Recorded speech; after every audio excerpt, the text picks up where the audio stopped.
Hello everyone, সবাই কেমন আছেন? আশা করি সবাই ভালো আছেন, সুস্থ আছেন। তো আমার সামনে দেখছেন একটা 1943-5200 ট্রানজিস্টর একটা অ্যাম্পলিফায়ার সার্কিট। তো এই সার্কিটে বিভিন্ন ধরনের সিমটম আপনারা দেখতে পান, যেমন বাজে নয়েজ আসে এবং সাউন্ডটা ক্লিয়ার আসে না, হামিং আসে। তো এই ধরনের সমস্যাগুলো কিভাবে আপনারা ফাইন্ড আউট করবেন সেই বিষয়ে আমি বিস্তারিত আলোচনা করব। তো দেখেন, এই ট্রানজিস্টরে কিছু কিছু ভুল আছে। যেমন এখানে দেখেন একটা ক্যাপাসিটার আছে, এই ক্যাপাসিটারটা গ্রাউন্ড প্রান্ত হচ্ছে এই সাইডে। তো গ্রাউন্ডে সাধারণত থাকবে নেগেটিভ, তো এখানে পজিটিভ প্রান্তটা গ্রাউন্ডের সাথে কানেক্ট করে দিয়েছে এরা। তো এখানে একটা বড় ভুল। তো দেখেন, এই যে নেগেটিভ প্রান্তটা এই গ্রাউন্ডের সাইডে আসলে বিষয়টা আরও ভালো হবে, অ্যাম্পলিফায়ারটা আরও সুন্দর বাজবে।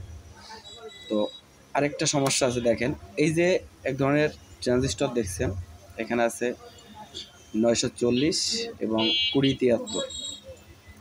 এই ট্রানজিস্টরগুলো একটু ওভারহিট হলে পরে এগুলো ভ্যালুলেস হয়ে যায়। আর ভ্যালুলেস হওয়ার কারণে কিন্তু আপনার হামিং আসে, বিভিন্ন ধরনের সাউন্ডের প্রবলেম দেখা দেয়। তো দেখেন, এই ট্রানজিস্টর, এখানে দুটো ট্রানজিস্টর ছিল, এখানে ছিল D880। এখানে চিহ্ন দেখে বুঝতে পারছেন এখানে কি ছিল, এখানে ছিল ফিল্টারিং ক্যাপাসিটার। এই ধরনের ক্যাপাসিটারগুলো ছিল। তো আমি এখান থেকে তুলে আমি অন্য কাজে লাগিয়েছি, তো সেদিকে যাব না। এখন মূলত হামিংটা কী জন্য আসে আর সাউন্ডটা ক্লিয়ার হয় না কী কারণ হয় সেই বিষয়ে আলোচনা করব। তো ভিডিওটা দেখতে থাকুন, ভিডিওটা স্কিপ করবেন না। তো দেখেন, এখানে D880 দুটো ট্রানজিস্টর ছিল, এটা তুলে ফেলা হয়েছে। তো এই D880 জায়গায় আমরা দুটো ট্রানজিস্টর লাগাবো। তো দেখেন, এই যে ট্রানজিস্টরটা 2383, এই 2383 ট্রানজিস্টরটা হচ্ছে আপনার কালার টিভির বেস সেকশনে কালারের জন্য, কালার ম্যানেজমেন্টের জন্য এই ট্রানজিস্টর ব্যবহার করা হয়। এই ট্রানজিস্টরের ভোল্টেজ ক্ষমতা অনেক বেশি, 180 ভোল্ট 200 ভোল্ট পর্যন্ত এ সাপোর্ট করতে পারে। আর এইসব ট্রানজিস্টর কিন্তু 24 ভোল্ট দিলে পরে আপনার হিট হয়ে যায়, ভ্যালুলেস হয়ে যায়, যার কারণে যত হিট হবে তত ভ্যালুলেস হবে, সাউন্ড কোয়ালিটি অন্যরকম হয়ে যায়। তো এই ট্রানজিস্টর যদি আপনারা এখানে লাগিয়ে, আপনারা দেখেন ঠিক এইখানে লাগাবেন, এইখানে একটা আর এইখানে একটা, আমি ঠিক যেভাবে আপনাদের দেখাচ্ছি এইভাবে কাজটা করবেন। এখানে 2383 দুটো ট্রানজিস্টর ঠিক এই চেম্বারে আপনারা দিয়ে দিবেন। আপনারা প্র্যাকটিক্যালি দেখতে পারবেন যে সাউন্ড কোয়ালিটি আকাশ পাতাল ডিফারেন্স হয়ে গেছে। আগের যে সাউন্ড কোয়ালিটি ছিল সম্পূর্ণ বদলে যাবে এবং সুন্দর একটা কোয়ালিটি আসবে। এবার বলি হামিংয়ের বিষয়, ওটাও হামিং, এই যে ট্রানজিস্টর দুটো লাগালে অনেক হামিং কমে যাবে। আরেকটা হামিংয়ের সমস্যার কথা বলছি।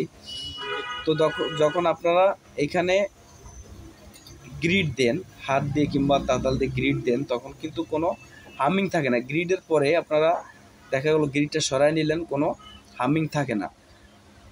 তো হামিংটা কী জন্য আসে? হামিংটা প্রথম আসে হচ্ছে আপনার যে ওয়্যারটা এখানে ব্যবহার করেন, আমরা সাধারণত কি তার ব্যবহার করি, এই ধরনের তারগুলো ব্যবহার করি। এই ধরনের তার ব্যবহার করলে কিন্তু কখনো হামিং যাবে না।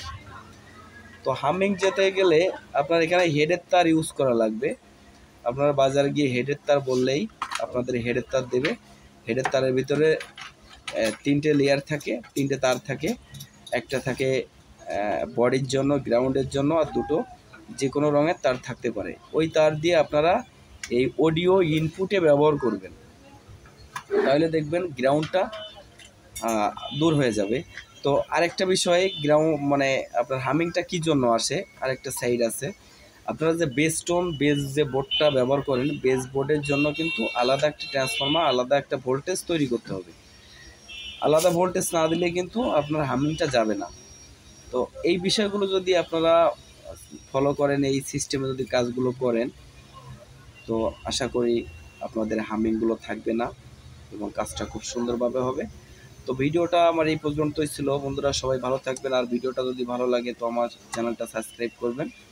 সবাইকে ধন্যবাদ।